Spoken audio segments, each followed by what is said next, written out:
Hoje o programa Giro Esportivo tem um convidado direto da capital paulista. Eu vou conversar com o Davi Farias, do Comitê Paralímpico Brasileiro, falando sobre o processo, sobre um programa muito bonito que é realizado pelo comitê, que é o Programa de Educação Paralímpica. E ele vai falar com a gente sobre esse assunto a partir de agora. Davi, seja muito bem-vindo aqui ao Giro Esportivo. Olá, amigos. Meu nome é Davi Farias Costa. Eu estou na coordenação do Programa de Educação Paralímpica do Comitê Paralímpico Brasileiro, e hoje eu tenho a alegria e o prazer de conversar com meu amigo Júnior, patente de Vitória da Conquista, nossa Suíça baiana, para a gente falar de inclusão para os projetos que o Júnior está envolvido. Então, vamos lá respondendo algumas perguntas do nosso amigo Júnior, que representa aí o desejo, as dúvidas, enfim, da comunidade, que ele atende. Um super abraço aí, Júnior, para os seus parceiros, para o seu público, tá bom? O Programa de Educação Paralímpica tem como principal missão levar conhecimento sobre o esporte paralímpico para as escolas. Como essa iniciativa contribuiu para a construção de uma cultura mais inclusiva dentro do ambiente escolar? Então, o Programa de Educação Paralímpica tem de verdade como missão, formar profissionais para atuarem junto ao esporte paralímpico. Então, pensando desde os cursos voltados à iniciação, mas pensando na inclusão de verdade, para que os nossos estudantes com deficiência estejam nas aulas de educação física, e também, de outro lado, pensando nos cursos de habilitação técnica, formação de profissionais para atuarem no esporte paralímpico do ponto de vista do alto rendimento. Então, nós estamos falando, nesse caso, formação de treinadores, de árbitros, de classificadores, enfim, dos profissionais que atuam pensando na formação do atleta, então desde a iniciação até o alto rendimento. E, na verdade, a contribuição do Programa de Educação Paralímpica para a formação de atletas é uma contribuição indireta, mas imprescindível, Quando o Comitê Paralímpico implementou o Programa de Educação Paralímpica, foi de verdade pensando que a nossa atividade esportiva pudesse se tornar cada vez mais acessível, e para isso, logicamente, o melhor caminho é a formação de profissionais e a gente contar com as parcerias desses professores, desses fisioterapeutas, enfim, de todos os profissionais envolvidos nesse processo, para que o esporte possa chegar aí a crianças, jovens e adultos com deficiência. Então, é essa a principal contribuição. De que forma o contato dos estudantes com as modalidades paralímpicas ajuda a combater preconceitos e ampliar a compreensão sobre potencialidades das pessoas com deficiência, Davi? Bom, muito boa, Quando a gente fala do papel do esporte paralímpico, da contribuição, é incrível. O esporte, obviamente, é importante para todas as pessoas, assim como é o caso das demais atividades, incluindo, por exemplo, a cultura e tal. E aí, essas atividades, e aqui nós estamos falando de modalidades paralímpicas, nós estamos falando do sucesso do esporte paralímpico, conquistas de medalhas em Paralimpíadas, mundiais, pan-americanos, e mesmo nas competições nacionais, que muitas pessoas pensam que o sucesso é só o sucesso internacional. Para uma criança, para um jovem, para o adulto, uma competição no âmbito da escola, nós sabemos, a gente que teve a oportunidade de praticar esporte dentro da escola, o quão é importante. E aí a gente tem toda essa questão, essa possibilidade hoje disponível para as pessoas com deficiência. Então, você participar de projetos esportivos, de ter esse contato com as modalidades paralímpicas na escola, nos projetos esportivos, e aí poder participar de competições regionais, competições nacionais, e isso é transformador para a autoestima. Eu falo com propriedade assim, porque o esporte me ajudou muito, e principalmente no enfrentamento desse preconceito, que a sociedade, de maneira involuntária, ela acaba te pressionando para baixo. Então, ou seja, coitado, a sociedade tem essa cultura comportamental de valorizar, de superproteger, de enfatizar a sua limitação e não a sua capacidade. Então o esporte facilita essa transformação na percepção social, além também, obviamente, de outros benefícios, como acesso à renda, enfim, muitas pessoas com deficiência que hoje estão no esporte, em algum instante das suas vidas representaram uma dor para suas famílias, hoje representa o sustento das suas famílias. Então, ou seja, autoestima, transformação social, da percepção social, e aí acesso à renda, e são exemplos, né, são aspectos fundamentais da contribuição do esporte, né, além, obviamente, dos aspectos relacionados à questão da motricidade, né? Então o esporte é simplesmente incrível, pessoal. Quais são as principais transformações que vocês observam nas escolas após a implementação de ações de educação paralímpica, tanto entre alunos como entre os professores? Boa! Então, na verdade, quando nós levamos as nossas formações para as escolas, para as secretarias de educação, e eu quero aqui enfatizar que hoje o programa de educação paralímpica só faz parcerias com secretarias de educação, tanto municipais como estaduais. A gente tem aí uma parceria com o Ministério da Educação, então, ou seja, e aí isso é muito importante porque os professores enfrentam dificuldade de acesso de material, de acesso a conteúdo, e a nossa plataforma da educação paralímpica oferece essas formações gratuitas, né? Então, em diferentes formatos, então pensando nas formações assíncronas, que os conteúdos ficam lá disponíveis, formações síncronas, né, ao vivo, por plataformas de videoconferência, e também, obviamente, formações presenciais. E essas formações fortalecem a atuação do professor, aproxima, e isso, obviamente, chega nas famílias. Então, ou seja, porque a criança começa a interagir, ela deixa de ficar sentada, ou às vezes numa sala, na própria sala de aula, na biblioteca, na arquibancada, e passa a fazer parte. Então, e tem um outro aspecto muito importante, é que as crianças, os estudantes sem deficiência, são fundamentais nesse processo.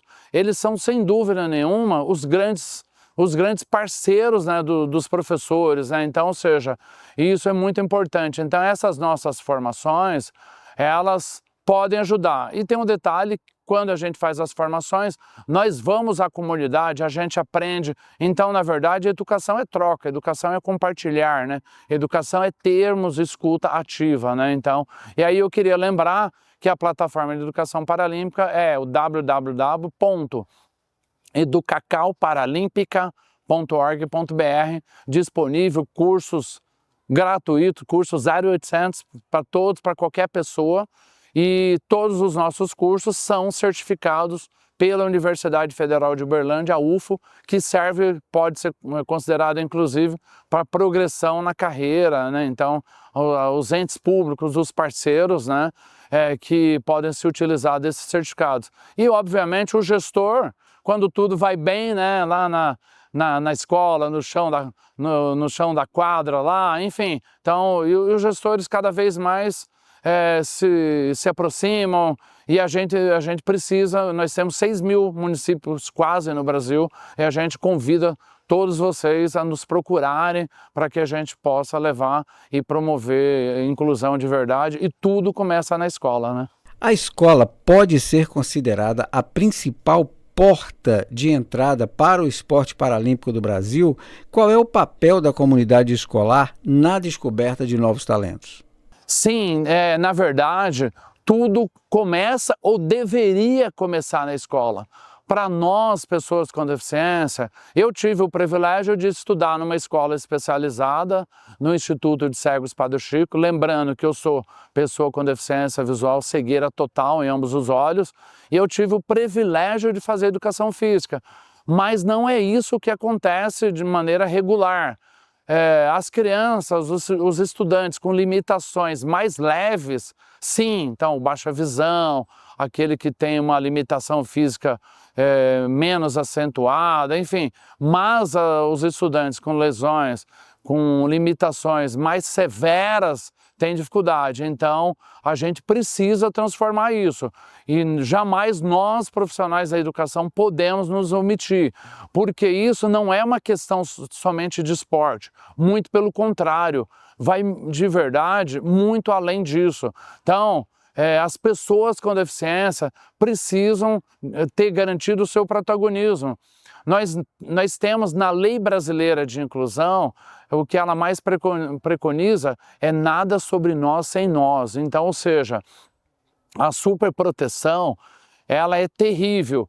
E o mais grave é que a superproteção, né, que a gente sabe está muito presente nas famílias, porque, obviamente, toda família quer proteger, quer fazer o melhor pelo seu ente querido, que lá, principalmente, essa superproteção para as pessoas com deficiência representa um prejuízo gigantesco. Então, ou seja, nós precisamos fazer da escola, de verdade, esse ambiente que possa levar o estudante com deficiência ao sucesso na vida. Então, eu costumo dizer sempre, né, a gente encontra os nossos ex-alunos sem deficiência e pergunta, e aí, você está trabalhando? A gente não pergunta se está. Ah, você está trabalhando com o quê? Qual que é a sua atividade? Infelizmente, para as pessoas com deficiência, para os jovens, entendeu? Essa limitação é lamentável, né? Então, ou seja, e as pessoas com deficiência, crianças e jovens, né, e mesmo adultos que estão aí no EJA, etc. e tal, conseguem concluir a sua etapa formativa e até mesmo numa graduação, mas não conseguem espaço no mercado de trabalho. E aí tem os subempregos. Então, nós educadores, as instituições, as unidades escolares precisam ter uma preocupação muito urgente com esse tema. Então, ou seja, é na escola onde tudo começa, ou deveria começar. No nosso caso, infelizmente, é lá onde muitas vezes não acontece, nada acontece. Então, não, eu tenho medo. O seu medo não pode representar exclusão. Tá bom? Então é isso. Muitos atletas paralímpicos tiveram seus primeiros contatos com o esporte ainda na infância. Como o programa de educação paralímpica auxilia na identificação de estudantes com potencial para o esporte de rendimento? Então, na verdade, assim, a comunidade escolar, e aí a gente volta a falar da educação física, aonde que começa, como que acontece a detecção de talento, de jovens vai, por exemplo, para o esporte olímpico. Na maioria das vezes na escola, porque é lá que há essa sondagem de aptidão, é lá que aquela criança se destaca nos campeonatos ou de voleibol, ou enfim, de qualquer uma das modalidades. E no nosso caso, nós precisamos reiterar aqui que a criança precisa fazer parte da educação física. Especialmente, ela precisa ter garantido o direito ao lúdico, ao lazer, ao brincar.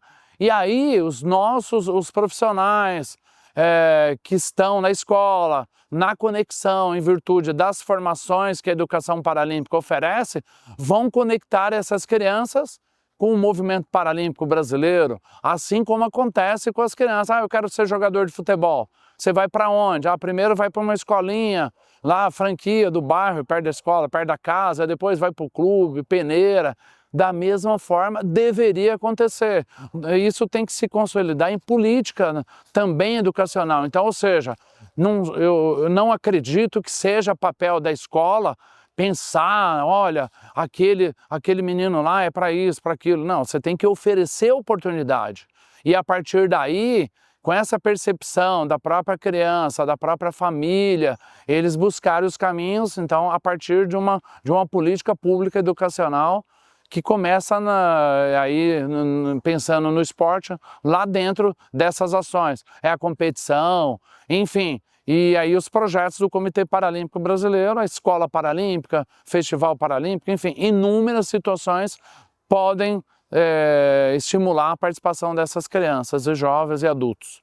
Quando a escola identifica um aluno com interesse ou com aptidão para uma determinada modalidade, quais são os caminhos que ela deve percorrer para que esse estudante possa ser integrado aí em um movimento paralímpico brasileiro? Então, na verdade, essa não é uma ação do Programa de Educação Paralímpica, mas dentro do Comitê Paralímpico, como há uma sinergia entre os programas e projetos, né?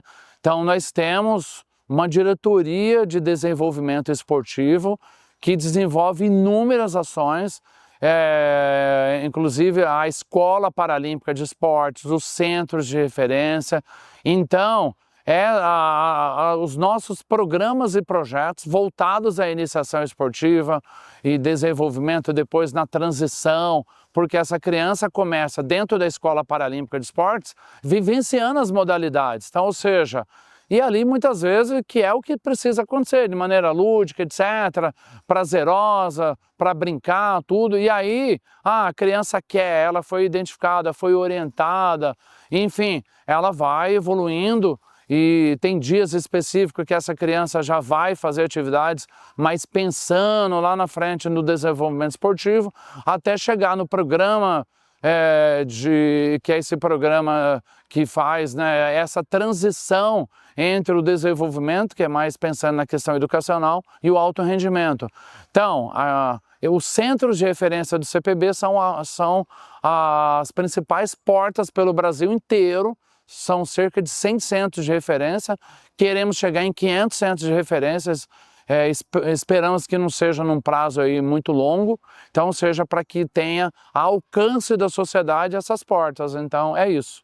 Olha, o Brasil se destaca cada vez mais no esporte paralímpico e as competições internacionais, volta e meia, a gente tem assistido aí grandes resultados e trabalhos maravilhosos preparados aqui em nosso país. Qual é a importância de investir na base por meio das escolas para garantir a renovação das futuras gerações olímpicas brasileiras? Bom, muito bacana. Então, seja o professor lá, tem aquela criança, olha, o caminho primeiro é o centro de treinamento paralímpico em São Paulo ou algum centro de referência do comitê espalhado tanto em São Paulo, Grande São Paulo, em outros lugares do nosso país. E também existem cerca de 1.500 associações espalhadas pelo Brasil inteiro que oferecem esporte para pessoas com deficiência. E essas instituições são portas, né? Outra questão muito importante são os projetos de extensão de universidades, né? Então, esses projetos oferecem atendimento também, então isso é muito bacana. Então, precisa procurar, entra no site do CPB, aciona, se não respondeu, ativa a ouvidoria, né? Então, enfim, mas não pode desistir, a gente tem que ter, se não tem, busca, cobra o seu prefeito, seu vereador, seu secretário de esportes, não, eu quero aqui. Então, quando não existe o caminho, a gente tem que pavimentar essa estrada, né? Nós temos uma dificuldade estrutural no Brasil, por falta, né? Então você pega modalidades, aonde que começa o atletismo? O atletismo começa na quadra da escola. Então, por exemplo, nós estamos falando de duas modalidades, e aí eu estou falando, né, tanto para o esporte paralímpico como para o esporte olímpico. Então a gente tem dificuldade de piscinas, mas eu acho que hoje a dificuldade estrutural está maior em relação, por exemplo, ao atletismo. Estou falando de duas modalidades, né? Futebol você tem, né, do ponto de vista, né, mais acessível, mas a gente precisa pensar na implementação de política pública. Então, esse investimento, primeiro, é um direito, né, de todo cidadão poder praticar esporte. Então, a política pública, pensando em equipar as escolas melhor, hoje a gente fala, acho que é uma conquista incrível, escolas de período integral, etc. e tal. Porém, a gente precisa, não basta você criar carga horária, ter o professor, se você não tem infraestrutura. Então, nós dotarmos as nossas escolas de infraestrutura. E outra questão, né, muito importante, a escola pertence à comunidade. Então, a gente não poder contar com as escolas de final de semana, de verdade, eu acho que representa um grande prejuízo. Por quê? Porque é quando as famílias teriam, inclusive, condição de levar as suas crianças, por exemplo, para fazer alguma atividade física. Então, ou seja, isso, além do mais, traz um nível de sedentarismo para a sociedade gigantesco, porque a criança não tem como fazer atividade física, ela vai ficar onde? Dentro do quarto, na internet, no equipamento, etc. e tal. Então, ou seja, esse investimento na base passa, na verdade, por essa estruturação. E aí, quem quer fazer de verdade, ou tem dinheiro, ou faz sacrifícios gigantescos, renunciando a inúmeros aspectos da vida. E tem um outro detalhe, isso não garante o sucesso, porque o esporte de alto rendimento, ele é excludente lá na ponta, porque só vai chegar lá na ponta os melhores, os supers, né? E aí o que acontece? Só que para nós, pessoas com deficiência, participar desse processo, que a gente pode chamar de exclusão, também é uma inclusão. Ou seja, você participar de todos os desafios da vida, né? Então, na verdade, é isso. Para fortalecer a base, nós precisamos de infraestrutura escolar e também nessa parceria entre a educação e o esporte, que na maioria das vezes tem um distanciamento, inclusive por motivações políticas, né? Então, esses são os desafios, né? Para encerrar, eu gostaria que você deixasse uma mensagem para educadores, gestores, escolas, famílias também, né, de uma maneira geral, sobre a importância da educação paralímpica, não apenas para formar atletas, mas também para formar cidadãos conscientes, respeitosos e comprometidos com a inclusão, Davi. Bom, primeiro, o que nós todos, né, na verdade é da sociedade, né, mas eu acho que merece um destaque especial, nós que somos, e eu me incluo aí como pedagogo, né, nós que atuamos na educação, a nossa responsabilidade é gigantesca. Eu tenho dito sempre assim que a gente escolhe uma profissão, né, maravilhosa, né, porque você tem a condição de ajudar a transformar vidas. Nessa interatividade você se transforma enquanto ser humano, na medida em que você percebe a sua missão. Então, na verdade é isso, né, a gente escolhe uma profissão, ganha uma missão. Então, e aí eu acho que nós, seres humanos, independente das nossas funções, dos nossos cargos, né, das nossas profissões, a missão de incluir é de cada um de nós. Não adianta a gente falar que é responsabilidade do diretor, só do professor, só do prefeito. Não, nós. E aí a gente precisa levar essa conscientização para as nossas crianças. E isso perpassar as diferentes etapas formativas. Porque nós estamos num momento, né, a gente vive num momento caótico. Então a gente precisa tomar cuidado para que o sucesso de algumas pessoas com deficiência, quer seja no esporte ou no trabalho, esconda uma realidade que é muito triste. A gente tem um número gigantesco de pessoas com deficiência excluídas, vivendo à base de benefício social. Quem que consegue manter uma família, cuidar da sua família dignamente com um salário aí de aproximadamente R$ 1.500? Quando não é muito menor do que esse valor. Então, ou seja, então a mensagem, amigos, nós precisamos assumir o nosso papel como pessoas e utilizarmos das nossas funções, dos nossos espaços, das nossas parcerias para cumprirmos com o nosso dever social. E aí aquilo, né? Quem não vive para servir não serve para viver. E a gente veio aqui de verdade para cumprir com a missão. O que a gente vai deixar de legado nessa vida? Tá bom? Então é isso que eu deixaria de mensagem. E as pessoas com deficiência, pessoal, por favor, não aceitem a pressão social de sermos tratados como coitados. A gente não precisa sair brigando, agredindo, mas nós não podemos deixar de percorrer os nossos sonhos, os nossos objetivos. E para nós, pessoas com deficiência, esse desafio é muito maior. E aí a gente precisa, e as pessoas em geral, precisam ter essa consciência. E nós não podemos. Muitas pessoas com deficiência estão aceitando a condição, eu sou coitado mesmo, eu não enxergo, eu não ando. E aí isso é péssimo, jamais pode acontecer. Acho que inclusive não é isso que Deus quer da gente, porque Ele deu para todos nós a condição incrível de sermos felizes, né? Então a gente não pode abdicar dessa possibilidade, né? Tá bom? Um super abraço a todos. Júnior, sempre à disposição, conta conosco e fiquem com Deus. Obrigado, viu? Eu conversei com Davi Farias, do Comitê Paralímpico Brasileiro, falando de assunto importantíssimo, que é a inclusão do esporte paralímpico na escola. Com certeza você gostou muito, então aproveita, replica esse vídeo, envia para seus amigos e vamos divulgar o esporte paralímpico brasileiro. Até a próxima entrevista aqui no Giro Esportivo.